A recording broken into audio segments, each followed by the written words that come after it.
CBC class 12th ஃபிசிக்ஸ்லேருந்து current electricity டாபிக்லேருந்து 1 mark question previous year question பண்ணலாம் பாருங்க.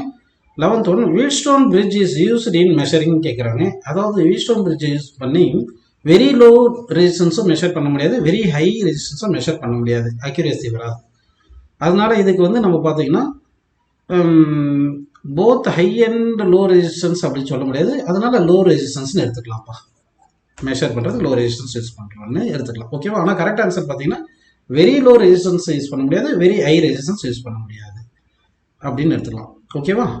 அடுத்த கொஸ்டின் பாருங்க. The electrical resistance of a healthy man is 10,000 ohm. Second option கரெக்டுப்பா. அடுத்த கொஸ்டின் பாருங்க. Electron volt is the measure of கேட்குறாங்க. ஆக்சுவலாக நம்ம work done equal to potential டிஃபரன்ஸ்ட்டு சார்ஜ் போடுவோம். சார்ஜ் ஈன்னு போட்டிங்கன்னா பொட்டன்ஷியல் வி போட்டிங்கன்னா வி வருது. அப்போ எலக்ட்ரான் வோல்ட் வந்து unit of work done, unit of work done தான் எனர்ஜி. அப்போ 1 எலக்ட்ரான் வோல்ட் ஈக்குவல் டு 1.6 × 10⁻−19 ஜூல்னு வருப்பா. So D option correct. அடுத்த கொஸ்டின் பாருங்க. டைமென்ஷன்ஸ் ஆஃப் எலக்ட்ரோமோட்டிவ் ஃபோர்ஸ் கேட்டிருக்காங்க. அப்போ EMF equal to work done by சார்ஜ்னு தெரியும் உங்களுக்கு. ஒர்க் டனுக்கு வந்து ml/2 T⁻−2, சார்ஜ் வந்து கரண்ட் இன்டு டைம் மேலே வச்சுன்னா T⁻−3 ஆயிரும், ஐ மேலே வச்சுன்னா -1 வந்துடும். ஸோ ml/2 T⁻−3 I⁻−1 வருதுப்பா. So fourth option correct. அடுத்த கொஸ்டின் பாருங்க. Potential difference between 2 electrodes of a galvanic cell in an open circuit is அப்படின்னு கேட்குறாங்க. அப்போ EMF equal to V + IR தெரியல. ஓப்பன் சர்க்கியூட்டில் கரண்ட் 0, அப்போ E = V வந்துடும். அப்படின்னா எலக்ட்ரோமோட்டிவ் ஃபோர்ஸ் V = E கிடைக்குது. அடுத்த கொஸ்டின் பாருங்க. If voltage across a lamp increases by 2%, then increase in its power will be கேட்குறாங்க. பவர் இஸ் ஈக்குவல் என்ன ஃபார்முலா V²/R. அப்போ பவர் டைரக்ட்லி ப்ரொபோர்ஷனல் டு என்ன வருது V². அப்போ percentage change in power equal to power times of volt. அப்போ 2 times of voltage percentage. Voltage வந்து எவ்வளோ கொடுத்துருக்காங்க? 2% கொடுத்துருக்காங்கன்னா 2 × 2% போட்டுங்க. அப்போ 4% கிடைச்சிருது. ஸோ 4% இஸ் தி கரெக்ட் ஆன்சர்னு எடுத்துக்கலாம்ப்பா. அடுத்த கொஸ்டின் பாருங்க. Which of the following is a non ohmic resistor கேட்குறாங்க. கண்டக்டர்ஸ் எல்லாமே ஓமிக் ரெசிஸ்டர். அப்போ இது ஓமிக் ரெசிஸ்டர், இது ohmic resistor. Non ohmic resistance வந்து டயோடு வால். டயோடு தான் நான் ஓமிக் ரெசிஸ்டன்ஸ் எடுத்துக்கலாம், ஓகேங்களா? அடுத்த கொஸ்டின் 18th கொஸ்டின் போயிடலாம் பாருங்கப்பா. The power of electric circuit. Power of electric circuit வந்து V²/R உங்களுக்கு தெரியும், டைரக்ட் ஃபார்முலா அது. அடுத்த கொஸ்டின் பாருங்க. The algebraic sum of all currents meeting at a point in an electrical circuit. இது வந்து 0. கரண்ட் மீட் அதான் கிர்ச்சாஃப்ஸ் ஃபர்ஸ்ட் லா, இது கிர்ச்சாஃப்ஸ் ஃபர்ஸ்ட் லா, அதனால வந்து இது 0ன்னு எடுத்துக்கலாம். அடுத்த கொஸ்டின் பாருங்க. The drift velocity applied electric field E conductor. இது வந்து ட்ரிஃப்ட் வெலாசிட்டி ஈக்குவல் டு நமக்கு என்ன தெரியும்? E⁻m × E தெரியும் இல்லையா? அப்போ வந்து E⁻m எல்லாம் கான்ஸ்டன்ட். அப்போ drift velocity direct proportional to electric ஃபீல்டுன்னு எடுத்துக்கலாம் ஆன்சர்ல. அடுத்த கொஸ்டின் பாருங்க. A current of 10 ampere flows in a wire of 10 seconds. If potential difference across the wire is 15 volt, then work done கேட்குறாங்க. ஒர்க் டனுக்கு வந்து V × Q தெரியும். So V × Qக்கு என்ன formula? I × T தெரியும் உங்களுக்கு. ஸோ V வந்து எவ்வளோ 15 கொடுத்துருக்காங்க, I வந்து 10 கொடுத்துருக்காங்க, T வந்து 10 கொடுத்துருக்காங்க. இதெல்லாம் மல்டிப்ளை பண்ணால் 1500 ஜூல்னு கிடச்சிருதுப்பா. So 1500 correct. அடுத்த கொஸ்டின் பாருங்க. இந்த resistivity of an alloy is ρ dash and that of its constituent metal is ρ.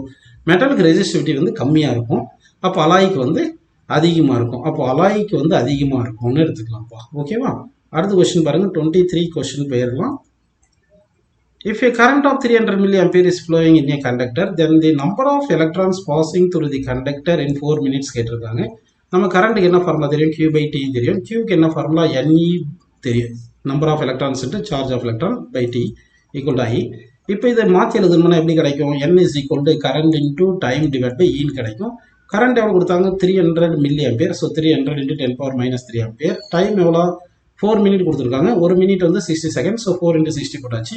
E வந்து 1.6 × 10⁻19பா. இப்போ வந்து நம்ம இதை சிம்ப்ளை பண்ணுவோம். இதை சிம்ப்ளை பண்ணிங்கன்னா உங்களுக்கு நியர்லி எவ்வளோ கிடைக்குன்னா 4.5 × 10⁻20 கிடைக்கும், ஓகேங்களா? ஸோ 4.5 × 10⁻20 எடுத்துக்கலாம்.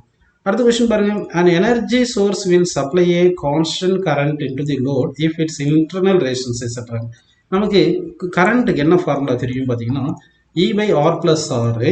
கரண்ட் போயிட்டே இருந்துச்சுன்னா இன்டர்னல் ரெசிஸ்டன்ஸ் சேஞ்ச் ஆகிட்டே இருக்கும். அப்போ இன்டர்னல் ரெசிஸ்டன்ஸ் 0 போட்டோம்னா இன்டர்னல் ரெசிஸ்டன்ஸ் இல்லைன்னா அப்போ என்ன ஆகும்? E/Rன்னு கரண்ட் கான்ஸ்டன்டாக கிடச்சிரும் இல்லையா?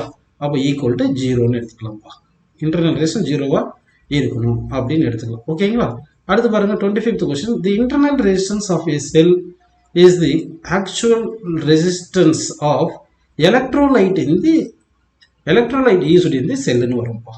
அடுத்த கொஸ்டின் பாருங்க. What is the resistance of a 40 watt lamp which is lighted as full brilliance by a current of 1/3 ஆம்பியர்னு கேட்டிருக்காங்க. சரி, இப்போ வந்து நமக்கு பவருக்கு என்ன ஃபார்முலா? I ஸ்கொயர் ஆர்னு தெரியும். அப்போ ஆர் ஈக்குவல் என்ன வரும்? பவர் பை ஐ ஸ்கொயர்னு போட்டுக்கலாம். பவர் எவ்வளோ? 40 கொடுத்துருக்காங்க. ஐ ஸ்கொயர் வந்து எவ்வளோ? 1/3 ஸ்கொயர்னு போடணும். 3 ஸ்கொயர் வந்து 9 மேலே போயிடும். 9 மேலே போயிடுச்சுன்னா என்ன ஆயிரும்? 9 × 40 360. அப்போ ஆன்சர் வந்து 360 ஓம் இஸ் தி கரெக்ட் ஆன்சர்னு வந்துருதுப்பா. அடுத்த கொஸ்டின் பாருங்க. அப்சார்ப்ட் எலக்ட்ரிக்கல் எனர்ஜி இஸ் அப்படின்னு கேட்டிருக்காங்க. எலக்ட்ரிக்கல் எனர்ஜி அப்படி பார்த்தீங்கன்னா electrical power equal to energy by time தெரியும் உங்களுக்கு. அப்போ energy equal to power into டைம்னு தெரியும். பவருக்கு வந்து வி ஸ்கொயர் பை ஆர் தெரியும் இல்லையா? So into T. அப்போ energy is directly proportional to V square. அப்போ directly proportional to square of the potential difference அப்படின்னு எடுத்துக்கலாம்ப்பா. அடுத்த கொஸ்டின் பாருங்க. If the length of a conductor is halved then its conductance will become அப்படின்னு கேட்டிருக்காங்க. Conductance தானே கேட்டிருக்காங்க. Resistance equal to rho L by ஏன்னு உங்களுக்கு தெரியும். அப்போ கண்டக்டன்ஸ் வந்து ரெசிப்ரோக்கல் ஆஃப் ரெசிஸ்டன்ஸ். அப்போ என்ன வந்துடும்? ஏ பை ரோ எல்னு வந்துடும். அப்போ கண்டக்டன்ஸும் லெங்த்தும் இன்வெர்ஸ்லி ப்ரொபோர்ஷனலாக இருக்குது. அப்போ கண்டக்டன்ஸ் இஸ் இன்வெர்ஸ்லி ப்ரொபோர்ஷனல் லெங்க்னு போட்டிங்கன்னா இது எல் வந்து 1/2 ஆயிடுச்சுன்னா என்ன ஆயிரும்? 2 மேலே வந்துடும். அப்போ டபுள்டு. அப்போ டபுள்டுன்னு எடுத்துக்கலாம்ப்பா. அப்போ லெங்த்தை ஆஃப் பண்ணிட்டா என்ன ஆகும்? உங்களுக்கு கண்டக்டன்ஸ் டபுள் ஆயிரும் அப்படின்னு எடுத்துக்கலாமா? அடுத்த கொஸ்டின் பாருங்க. The current flowing through a lamp marked as 60 watt and 240 volt. அப்போ பவர் ஈக்குவல் டு விஐ தெரியும் உங்களுக்கு. ஐ இஸ் ஈக்குவல் என்ன ஃபார்முலா? பவர் பை வோல்ட்னு போட்டாங்க. அப்போ ஐ ஈக்குவல் டு பவர் எவ்வளோ கொடுத்தாங்க? 60. வோல்ட் எவ்வளோ? 240. 0 0 கேன்சல் பண்ணிடலாம். 6 1 24 கேன்சல் பண்ணால் 4. ஸோ 1/4 வருதா? 1/4 எவ்வளோ? 0.25 ஆம்பியர். அப்போ வந்து 29th கொஸ்டினுக்கு என்ன போட்டுக்கலாம்? 0.25 ஆம்பியர்னு எடுத்துக்கலாம்ப்பா. அடுத்த கொஸ்டின் பாருங்க. The voltage V and current I graph for a conductor at two different temperature T1 T2 as shown in figure. The relation between T1 and T2 கேட்டிருக்காங்க. இப்போ ஸ்லோப் ஈக்குவல் டு நமக்கு என்ன வருது? V by Iன்னு வருது. V by I தான் resistance தெரியுது. Temperature அதிகமாக இருந்தால் ரெசிஸ்டன்ஸ் அதிகமாக இருக்கும். அப்போ இங்கே வந்து ஸ்லோப் வந்து T1க்கு அதிகமாக இருக்குது, T2க்கு கம்மியாக இருக்குது ஸ்லோப்பு. அப்போ வந்து ஸ்லோப் ஆஃப் T1க்கு வந்து அதிகமாக இருக்குது, ஸ்லோப் ஆஃப் T2 கம்மியாக இருக்கிறதுனால resistance of first one greater than resistance of second one. கரெக்டுங்களா? அப்படின்னு எடுத்துக்கலாம்.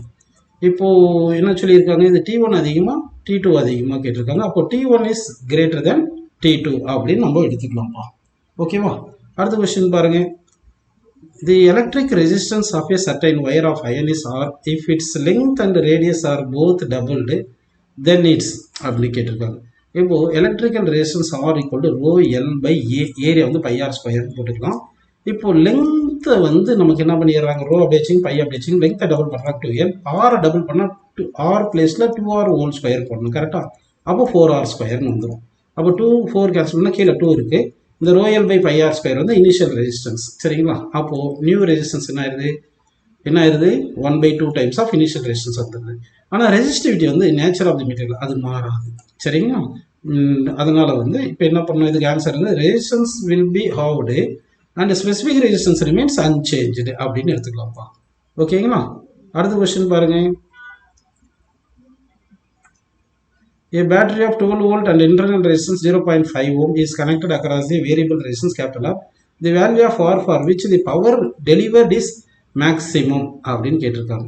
இப்போ பவர் வந்து டெலிவர்டு வந்து மேக்சிமமாக இருக்கணும் அப்படின்னா வந்து இந்த internal resistance equal to external ரெசிஸ்டன்ஸாக இருக்கணும். அப்போ இன்டர்னல் ரெசிஸ்டன்ஸ் 0.5 கொடுத்ததுனால எக்ஸ்டர்னல் ரெசிஸ்டன்ஸ் வந்து 0.5 இருக்கணும் அப்படின்னு எடுத்துக்கலாம்ப்பா. அடுத்த கொஸ்டின் பாருங்க. Internal resistance of a cell of EMF 12 volt is 0.05 ohm. It is connected to an unknown resistance. Voltage across the cell when a current of 60 ampere is drawn from it ன்னு கேட்டிருக்காங்க. ஓகேங்களா? அப்போது வோல்டேஜுக்கு என்ன பார்த்தீங்கன்னா current into external resistance போடணும். சரிங்களா?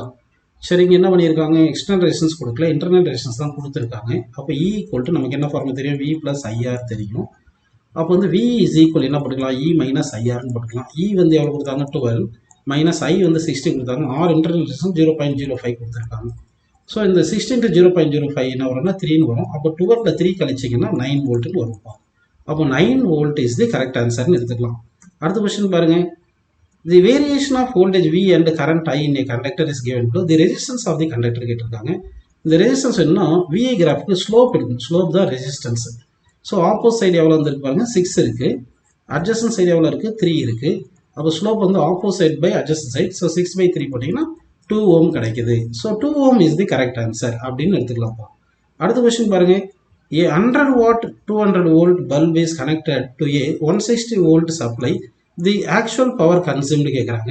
Actual power consumed equal to potential in which it is connected square divided by resistance of the bulb போடணும். Resistance of the bulb என்ன பார்த்தீங்கன்னா rated potential square by powerன்னு போட்டுக்கணும். சரிங்களா? அப்போ ரேட்டட் பொட்டன்ஷியல் V டேஷ்னு வச்சுங்க. அந்த V டேஷ் தான் வந்து 200 வோல்ட். சரிங்களா? அதை சப்ஸ்டிட் பண்ணுவோம். அப்போ பவர் வந்து P டேஷ் எவ்வளோ வரும் பார்த்தீங்கன்னா V ஸ்கொயர் வந்து 160 வோல்ட் ஸ்கொயர். ஏன்னா எந்த பொட்டன்ஷியலை கனெக்ட் பண்ணுறோம் 160 வோல்ட்டில் அது போட்டு டிவைட் பை ரெசிஸ்டன்ஸ் வந்து rated potential square by power. Rated potential எவ்வளோ 200. அப்போ 200 ஸ்கொயர் டிவைட் பை பவர் போகிறது நம்ம டிவைட் பைன்றது ரெசிப்ரோக்கல் எடுத்து மல்டிப்ளை பண்ணிங்கன்னா பவர் வந்து 100. ஓகேங்களா? இது மொத்தத்தையும் இப்போ சிம்ப்ளை பண்ணணும் நீங்கள்.